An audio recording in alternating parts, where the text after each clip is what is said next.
बच्चों में चिड़चिड़ापन क्या किसी बीमारी की अलामत होती है?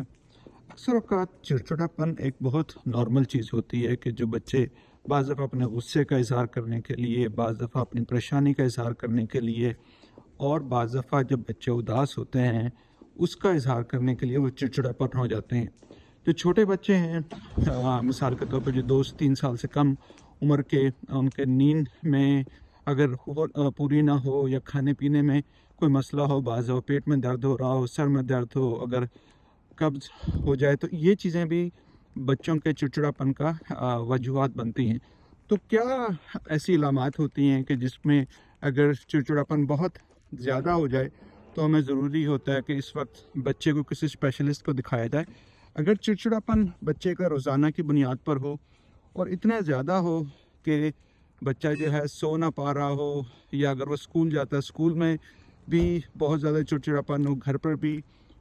लड़ाई झगड़ा और रोज़ाना की बुनियाद पर हो और उसकी वजह से उसकी नींद और बाकी जो रोज़ाना के मामलात हैं, अगर वो बहुत ज़्यादा मुतासिर हो रहे हैं, तो फिर इन सूरत हाल में किसी जो बच्चों की दिमाग और नफ्सियात के माहिर होते हैं, उनसे रुजू करना चाहिए।